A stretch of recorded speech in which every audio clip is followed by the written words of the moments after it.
You're listening to Living Out Loud with my mom, Michelle Flamer. Yep, she's a flamer and proud of it. Get ready to learn about queers in your communities doing great things every week.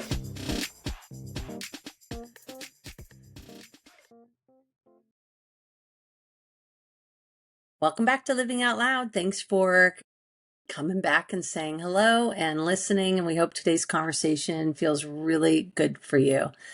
There are people who teach. There are people who coach. And then there are people who create spaces where you discover parts of yourself and didn't know were waiting to be found. Today's guest is one of those people. Dr. Liz Burke is a poet, educator, writing coach, and scholar whose work is rooted in three simple but powerful values: compassion, curiosity, and creativity. For more than 2 decades, she's helped people find their authentic voice, not just on the page, but in their lives. She believes writing isn't simply about words. It's a healing practice, a way of making meaning from our experiences, a bridge that reconnects us to ourselves and to each other. Whether she's guiding someone through a dissertation, helping an aspiring college student tell their story, or facilitating expressive writing that unlocks healing for free, Liz creates spaces where people feel safe enough to become more fully themselves. And if you know me personally, you know this conversation is extra special today and especially meaningful because I also have the privilege of loving this incredible human. Hi, Liz. And to the rest of the audience, she's my partner. Welcome to Living Out Loud, honey. Thank you. That was an amazing intro. Thank you so much. That was so sweet. The only thing that I failed to mention is that you're also a practicing Buddhist, and you know how much time you spent in that. But beyond that, yeah, I mean, I'll text it to you afterwards, honey. We're in a long distance relationship. If you don't follow me or follow Liz, and she lives in San Diego, I live in Phoenix, and I'm just really excited that I get to have her on for the first time. So, hi. Hey, I'm so glad to finally be here. Well, yeah, I have asked you a few times and you weren't ready. I was I was not. You were, and but of course, like our relationship is rooted in us being our whole authentic self. Yes. So Absolutely. I love that you're like, not ready. Yeah. Well, I'm today like, okay. I was like, yeah. So, so before, we talk about your soul work, the work that you just love doing. We want to go back a little bit and talk about your coming out story. If you would regale us with this story, I'm just kidding. And tell people like the area that you grew up in, and you only as you can describe it only as a writer can. Oh my goodness. Well, I'll give you the cliff notes. For the sake of time and to keep your interest because it's not all that interesting. Um, but let's see my coming out story. So, you know, I'm not even really sure kind of where to begin. I think in hindsight, I can see that I was queer or lesbian I before I knew. Which I think is very common. Um, however, I came out in Portland, Maine. That's where I grew up, in a very large Catholic community, large family. And it was definitely a community that was not wholeheartedly welcoming uh, Mm, of gay people. And hmm frankly, probably still isn't. Um, and so it was, as I was really coming into that part of myself, um, there were some challenges hmm on the extended family front, that were unfortunate. Um, but when I finally came around to actually verbalizing it to first to my sister, my oldest sister, Mm-hmm. who was so welcoming and loving and just waiting for me to say the words. I then came out to the rest of my siblings one by one, and didn't really feel the need to do that with anyone else. Because by that time, I had already been living in San Francisco for a little while. So, just to backtrack a little, I grew up in Maine, went to college in Massachusetts, and then right after college, moved directly to San Francisco, and to, live my big gay life. And it was great. Um, and this was in the 90s, and it was really a wonderful place to be. Um, and so then, I went back to come out, and, my mother was very traditional, and she struggled with it for I think, a long time, like maybe Mm-hmm. the majority of her life. But eventually, we came to a way of relating with each other, Mm-hmm. that was beyond that. So, uh, but other than that, my immediate family is all just welcoming and just happy for me to have the understanding about myself. I love that. Was there a moment during that time of coming out that you realized your voice actually mattered? Was there a point before, like, either leaving Maine or, That's a really good question. I don't think so. mm, I don't think, especially growing up in an environment that was very, very silencing, really based on the silencing of not only me but other women. And I don't think I'm fully coming into my voice until now at 53. Um, mm-hmm. so so yeah, good question though. I love Yeah, stumping people. It's so fun. yeah, yeah. So, so these days, well, tell the audience a little bit of what you did in San Francisco. Okay. So I went to San Francisco, went to graduate school, got my first degree in master's in poetics, and then I went Wait, is that what they call it? Poetics? poetics. Yeah, Wow. Okay. yeah. I had not heard that yet. Okay, I like that. And then after that, Um, let's see. That was a couple of years. And then I worked in publishing for a little while, and that was just horrific and very stifling. I did not like it when I was at that stage in my life in my mid. What's hilarious is she has one book under her belt and she's got two more in the works right now. Um, It's true. what did you not like about working on the publishing side? Obviously, we know you like to write, but Yeah.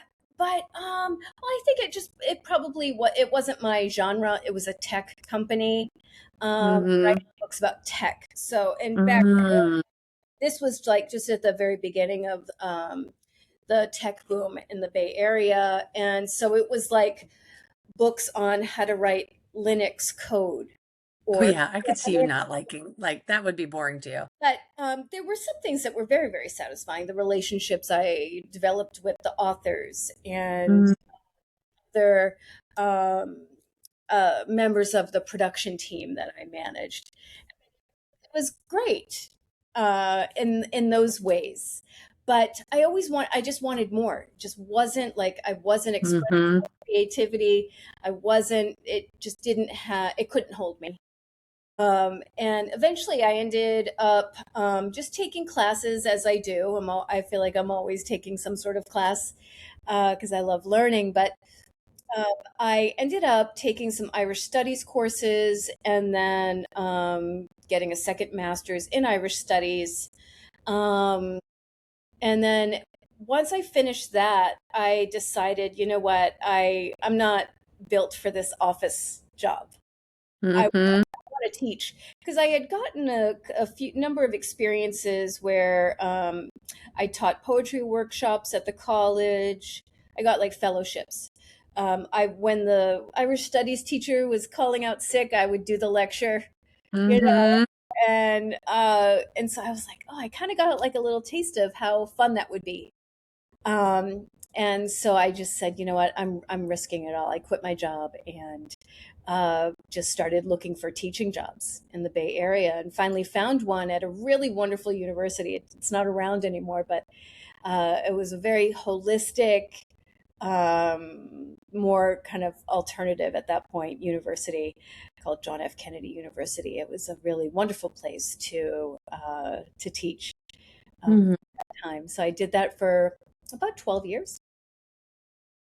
I love that. So I don't know where this compassion and curiosity and creativity came from, but they are the pillars of your work. Yes. Which one has challenged you the most to live? Live. Uh,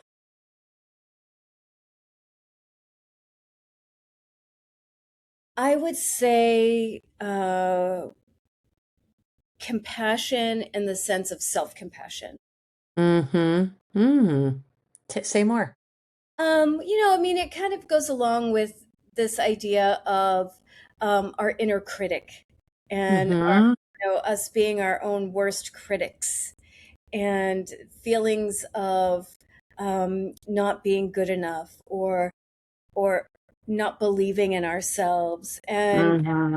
um, so developing that compassion, that self compassion over time, I think has really helped me, not only with my writing, but just in sort of like a really central way of showing up Mm-hmm. in my life. Do you think it came about a little bit stronger since you started practicing and studying Buddhism? Or was it always there? Well, I I I think I like to believe that all of us, all human or sentient beings, have this core that is, what one might call like Buddha nature, or Mm-hmm. our heart purity, uh, Mm-hmm. our loving essence. Uh, Mm-hmm. and so I think that is the core of who we all are, and it's Mm-hmm. our experiences in the world that kind of shift us away from living from that space that we are Mm-hmm. finding our way back. Mm-hmm. And or at least I'll speak for me. That is how I have experienced life, is trying to find my way back to that authentic part of me, and developing a self compassion practice, because I think Mm-hmm. you know we don't learn how to be self compassionate uh, when we grow up. I didn't. Mm-hmm. Um, I mean, quite the contrary. Yeah. Um, I learned very well how to beat myself up, how to shame myself, how to silence Mm-hmm. myself. Mm-hmm. So, um, so yeah, I hope that answers your question. I'm not sure. I kind of felt like I went on a little tangent there. It's okay. I'm used to them. What are you still learning about yourself today? No, I liked it, but I like when you talk about self-compassion, and I don't think that they teach it enough in school, like or at all. It's like I think there's some of those benefits to homeschool sometimes that, kids can really learn from, like a community in that sense, as opposed to, I don't know, the school systems are great up to a point, but I think when we see so much more anxiety and we're seeing our children, more on the spectrum based on whatever it is, environment, food, you can name it, it's like it's genetics, but over the time, I think teaching self-compassion is really important because it's so easy to shame ourselves. It's the negative self-talk, easiest thing on the planet. Oh my, Wow, isn't it's like it just flows out of our mouth. But, you know, God forbid we tell ourselves we matter today. yes, It's absolutely. crazy. So I'll Yeah. go back. So what are you still learning about yourself today? Oh, um, I think that's endless. Mm-hmm. Literally, I feel the with the just my initial response to your question is just a Mm-hmm. sense of openness, like the vastness Yeah. of the sky. Like Mm-hmm. really, there is no limit to what I can discover. There's always an opportunity to learn something new, to practice self-compassion, to kind of explore my experience with that gentle curiosity, uh, Mm-hmm. and to express it um, creatively. That's Why do you think so many people just stop wanting to learn about themselves? What do you think stops them from going deeper? because I think it is really uncomfortable. Mm. Um, when you Mm-hmm. really start looking at yourself honestly Mm-hmm. and really kind of taking, I don't want to say taking stock, but really just witnessing yourself for who you are, and for really not really who you are. It's more about how you feel. Mm-hmm. Our feelings are very complicated Mm-hmm. and not always pleasant. So, Yeah. I think that's the reason why. I think it's difficult to really sit in yourself and um, to experience your feelings presently, and then Mm-hmm. also to it's even more difficult to reflect on your past and who you think you have become, because I think we put ourselves in boxes. Are we talking about beliefs? We It's are. like, We're talking about beliefs. Uh, ah, but, so, it's like how to do that uh, with gentleness and kindness. That goes back to that self-compassion again. How can we reflect on our lives with greater understanding and like mm-hmm. grace, really? Mm-hmm. You help people find their voice within writing, within the recovery groups that just in friendships. I mean, and then you have clients. So why do so many adults lose their voice? Well, I think that, I mean, that's such a complex question. But first and foremost, most voices are not privileged or have a platform to express Hmm. themselves unless Yeah. you are really a cis white man. That's the voices that are really, really privileged, the most privileged and wealthy. Hmm. Um, and so I think just culturally, that's part of it. Number one, just having access to a platform. Hmm. But I also think it goes back to the discomfort of really looking at the pain. So we self Hmm. silence because it's too painful to express it, or Hmm. we self silence because that's what we've learned to do. Right. Yeah. That's the norm. Hmm. That's what we do. So finding our way to our authentic voice is so complicated. I think you really need to take into consideration systems of power and privilege, and then also, um, real cultural learning. And that was quite literally silencing. It was risky to share your voice, right? Because there could be real repercussions, right? Just like it's Mm-hmm. risky to show up as a gay person in certain areas of the world or this country, Yeah.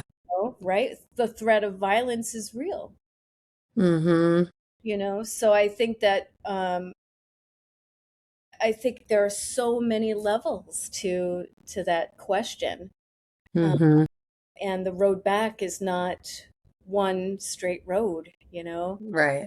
um, or yeah, because I think it is like it's a process of navigating through all of that to come to a place inside yourself that actually feels authentic.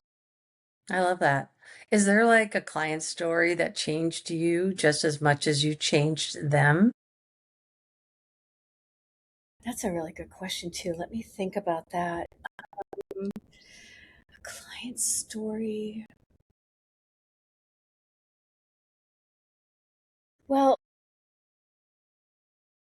Could be student, teacher, something to that effect. yep. I work with a number of different types of clients. So I coach people through writing dissertations. I work with high school students who, uh, um, are applying to college, and I help them. And they're just so delightful as well. Uh, and then also, I've worked with clients writing a poetry manuscript, on writing. I have a client right now who's working on a novel. Um, and but I think that one thing that just keeps coming to me now are the students, because I worked with a student yesterday who is she's applying to college, and writing this just incredibly beautiful, thoughtful, self-reflective, uh, skillful essay about Yeah. um, making tea, like the art of Oh, tea. And God, I love that. I want to read it when she's oh my God, done. it's remarkable. And so, I don't know, I guess yesterday she brought a lot of joy to my day. And Aw, that is really consistent with my clients, all of them. It's always a give and take. I'm always learning, and as I am supporting in how whatever ways I can, um, to help them really achieve their goal, whatever that may be. I But love that. yeah, I don't know. I didn't really answer your question. You're fine. I like, the answer was great. That the experience that you get from being and being a pebble in the ripple of life, Mhm. whether you're the college professor, whether you're the recovery coach, whether you're the writer to help, with journals and poetry and things that move people. I mean, I think as someone, who helps others grow, how Mhm. has this joy and love changed you? Well, it's just, it's such a reward for me, um, uh, for being in recovery. So that's part of the story that I haven't shared yet on this podcast, Mm-hmm. is that I am in recovery from addiction and trauma, and I have been for more than 6.5 years now, which is Mm-hmm. uh, kind of wonderful to say. Mm-hmm.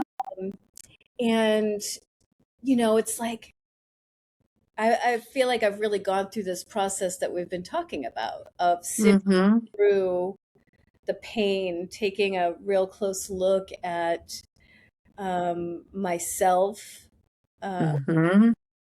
and cultural expectations and roles and ideas of who I should be or shouldn't be, or the ways Mm-hmm. I've been silenced or privileged. Doing all of that work has really led me to, and continues to lead me, because it's never ending. I will always be doing this work of recovery. And, Yes. and Lucky them and you. yeah, I am lucky. Mm-hmm. And, but to get back to your question, it's like, Mm-hmm. I get to be here now. Mm. Like I really get to be You here. get to be present in your life. I get to be present in my life. I'm not being driven by fear or maybe distorted ways of uh, that my trauma made me think or believe, Mm-hmm. or Mm-hmm. um, all of those things. It's really an opportunity to be present and with myself, and then therefore with others. This Can is you, can you imagine if you didn't go through the recovery journey you did, how many people you would have missed out on? mm, myself. Number one, Yeah, but everyone else yeah.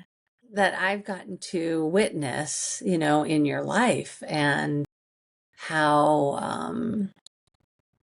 at ease they are around you, how safe they feel. And, I've really noticed how much your friends lean into you, or they're constantly smiling when they're even mentioning anything about you in the moment. But That's they're also fiercely protective, which I really love. It's pretty cool. So, what does emotional safety actually feel like for you these days? Because I'm guessing when you drank, there wasn't a lot of emotional safety. You were numb to it. Yeah. I was Yeah. numb to everything. Mm-hmm. Um, but I think it's emotional safety. It's inner. Yeah. For um, the vast majority of my life, I did not feel safe in my body, Mm-hmm. feel safe anywhere. I had no. Mm-hmm. Um, and so, through hard work or not, I don't want to say hard work, through effort, through that effort of really wanting to heal, wanting to survive, wanting to uh, take this opportunity of living to Mm-hmm. to do something meaningful um, with my life, uh, Mm-hmm. to survive. Uh, Yeah. I did all of that. I lost my track of the question. I did totally. What does emotional safety actually feel like? It feels like peace. Feels like balance. There's such a freedom in that, isn't it? My goodness, there's so much freedom. I There's know. so much freedom in it. Mm-hmm. Just this, there's like, it's like I'm in my sovereignty, Mm-hmm.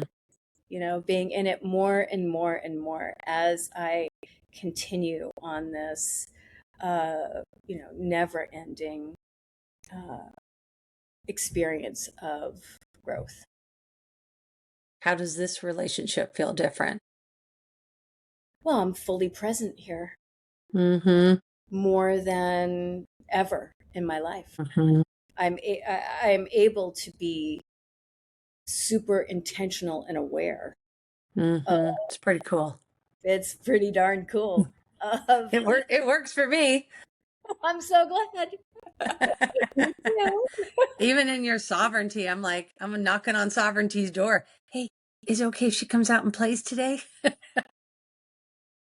Yes. One of my favorite things that you do is when we're talking, so often it's FaceTime, and, digital chatting and things like that. But I love when you pause. And of course, that's, the name of your practice and the name of your book, first book, your journal book. But I do love when you pause. I just love noticing it. And, sometimes depending upon your mood, you move your head to the side and and you kind of are thinking for a second and then you come back to the answer. Yes. And I find myself doing that sometimes in my day Mm-hmm. with you, like as part of the whole movement is you. Yeah. It's funny. Like I literally even when I'm doing, that's Yeah. very you. It is very you. So it's funny how like we take on attributes that we admire of Yeah. the other, Yeah. sometimes in relationships, but um Pausing is no matter what it looks like, whether it looks like, an expression I do or what have yeah, there is freedom in that. there is. In that space, when you actually stop for a moment, Yeah. consider uh, what feels most authentic to me, what is true for me. Like you stop, Hmm. connect with who you are Hmm. and where you are in any given moment. Hmm. That's freedom. Yeah. I also really love being in this present place with you. And it's very funny how it shows up for both of us when we both can't be present. What do you mean? Say more. Like when you were traveling to India and Bhutan and the Wi-Fi was wonky and we were both annoyed Yeah. because we're really, we miss each other. I mean, we really do a fantastic job in our relationship at like really checking in and sharing throughout the day. Like we're both very similar in that cadence. Hmm. So when it gets disrupted, we get cranky. Well, when I was traveling, it was different because I was busy and I was having all these new experiences, and Hmm. it was different for me at that time. Than when I was in Utah Yes. and you got to experience a little bit of that. Yeah. I did It definitely. just is a weird, uncomfortable space, but it's not because we're like needy or codependent. In fact, it's the opposite.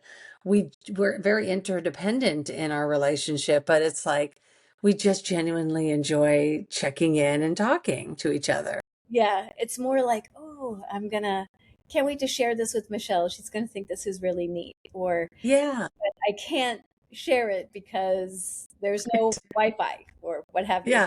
Yeah. Or she's busy, or I'm busy, and doing something just like, I would have to say to you, but what do you think? Oh yeah, tell me more. I just want to say one more thing about that. Yeah. That even though um, there were 8,000 whatever miles, in between us, I never Yeah. had, there's never a sense of feeling disconnected. Like I don't Oh no, yeah. feel disconnected to myself. I don't feel disconnected to you. I know we No, have I'm this, no, I yeah, agree with that. It's just when you start to get frustrated, you're in your humanness again. You're in that space of, well, I want what I want. that is definitely an addict space. That just reminded me. I mean, that is like, I want what I want, and I want it now. That's funny because I So never say that, but it just felt like that yeah, in the second, like I just want to talk to her.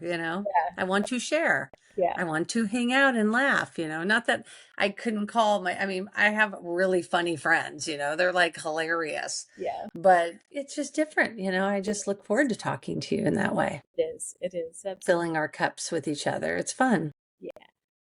Hmm. All right. What's your next? Speaking of cups, Yes. this tea from Bhutan is delicious. Oh, so many things Mm. in Bhutan are So many good things delicious. from there.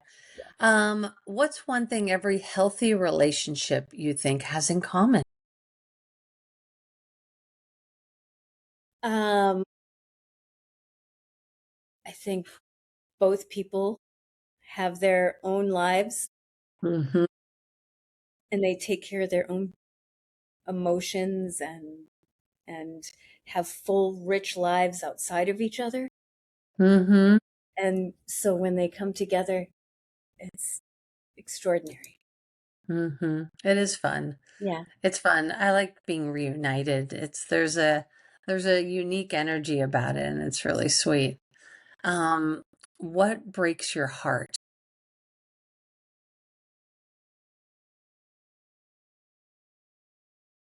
So many things break my heart.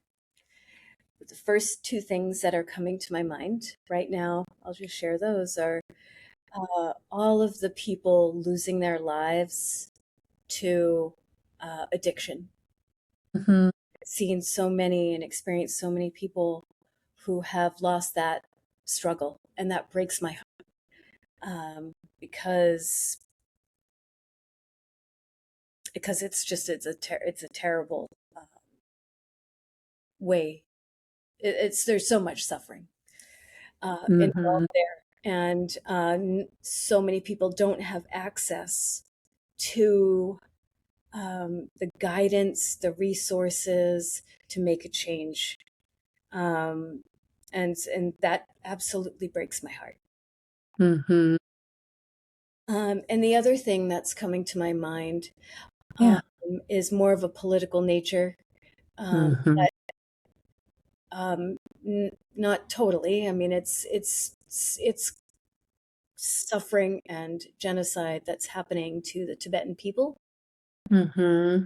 in China, and their uh, laws that they have recently passed about ethnic unity and declaring that Tibetans are not a culture. Um, and literally going in and bulldozing monasteries and homes, displacing uh, Wow.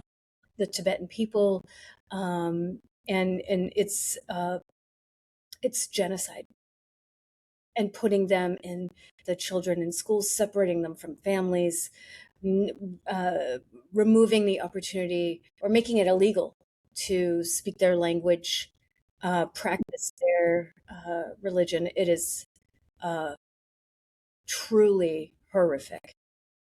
How can people help if they're hearing this with you? And maybe this is the first time they're Mhm. understanding this. Yeah, I would say please do some research on it. Um, Contact your representatives because you can. Um, you know, they can intervene, they can pass bills. There are advocates out there in our political system that can make a difference, and so just please educate yourself. This is happening right now. Mm-hmm. And yeah, I feel very, very passionate about that. Mm-hmm. And on the flip side, what gives you hope? Um, okay. I guess on the flip side of all of both of those things Mm-hmm. are all of the innumerable stories of recovery and uh, and growth that I hear all of the time. All of the Mm-hmm. research that is giving us more and more clues about how to heal our bodies and our brains, and our psyches. All of that research together, that is helping us develop these stronger, more effective treatments for Mm-hmm. addiction, really broadening our understanding of uh, what occurs to folks struggling with that, and Mm-hmm.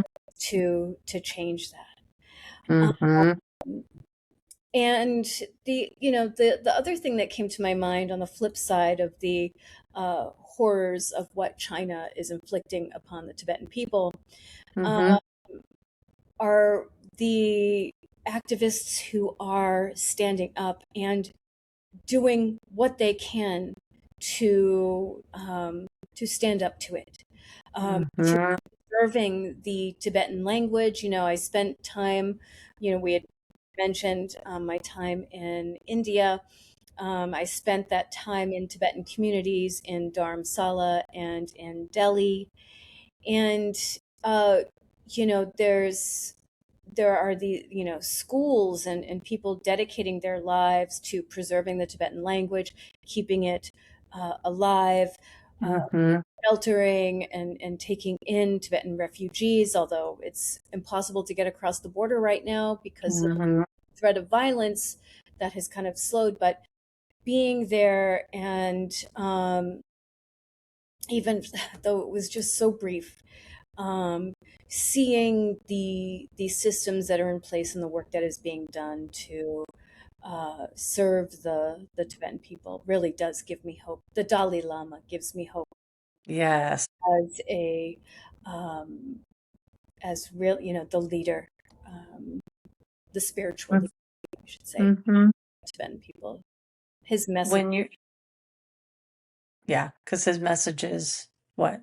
kindness, right? Yeah, He always says his religion is kindness. that's it. His religion is kindness. So beautiful. I know. I had that opportunity to look into his eyes and have that moment with him, and it was Mm-hmm. so special and will always be Mm-hmm. part, because the kindness and just genuine, His gentleness too. yeah, just is something that will Mm. always live with That's so good.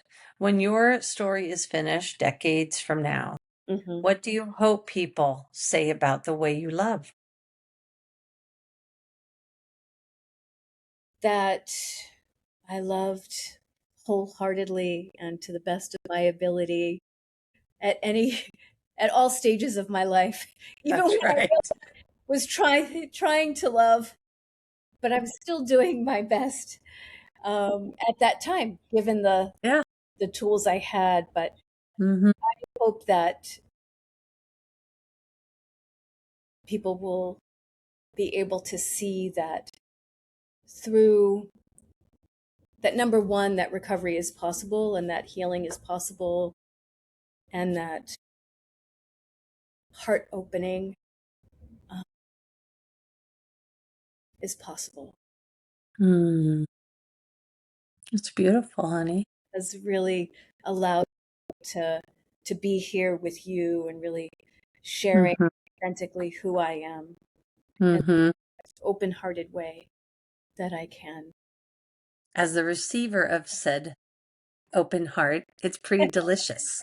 Oh, Um, you ready for some rapid fire now? do it. I've been waiting for this.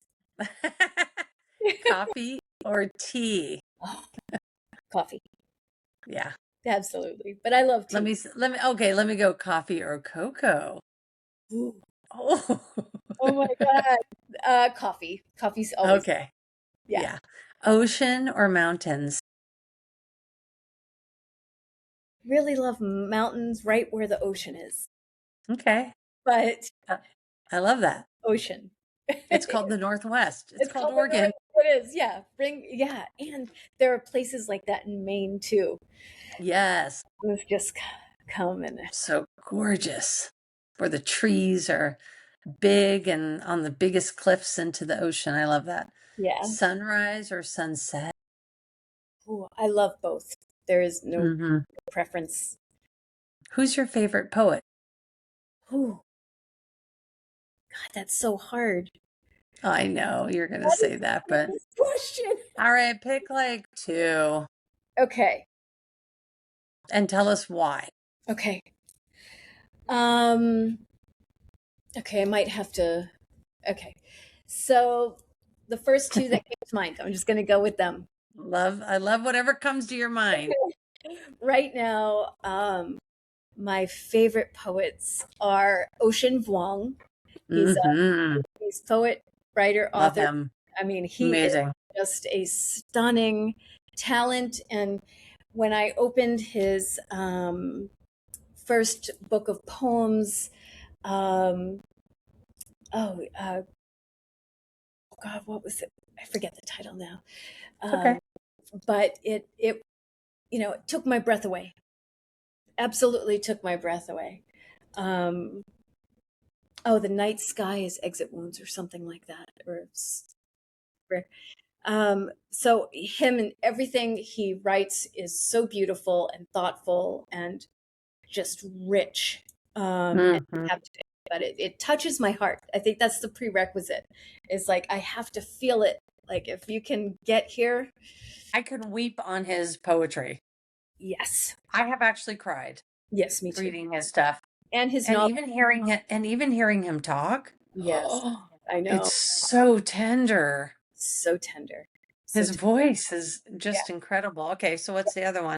The other one is Natalie Diaz, Hmm. and she Is is she alive or yeah, passed? she's alive.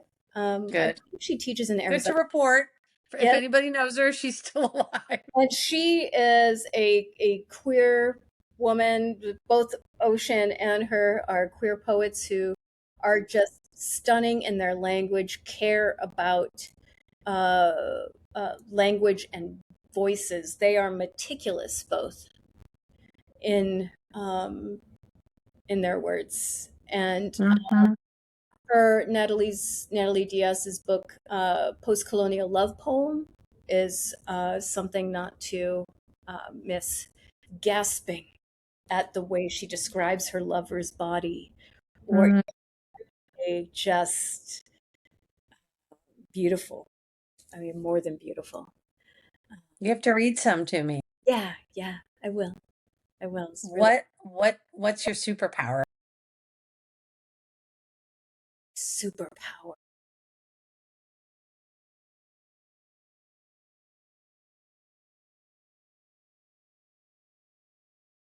Huh, that's a tough one.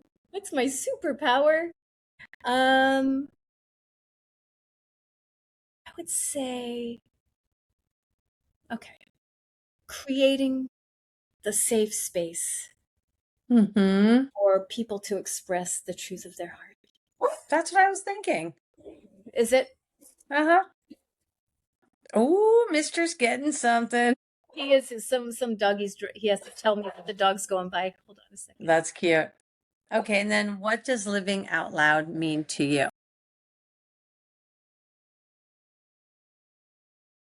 So living out loud means to me just living exactly like my most authentic life, knowing that I am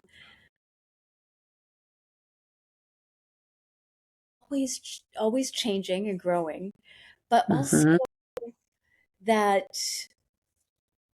that that's really important for each of us to do Hmm.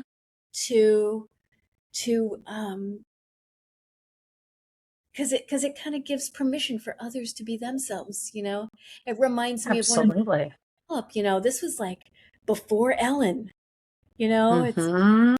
have a framework for understanding my inner world or experience, Hmm. or what does that mean? What does being a lesbian, Hmm. a queer person, or like it didn't occur. So, you know, um, being that person who is out and proud and just filled with self-love, I think, and not backing Hmm. down by a culture or a culture or environment that um, wants to erase us. Hmm. True. Uh, it's important to be that Yeah. for everyone else. Yeah, because we come out every day we walk out our door, or we have the opportunity to educate when we walk out the door, or communicate something to people, whatever that is. But Yeah.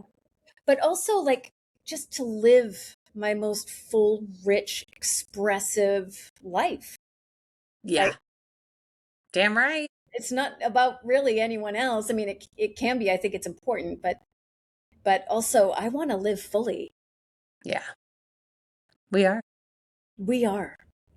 I've never said that in my whole life, so I just want to. Yeah, That's that's incredible.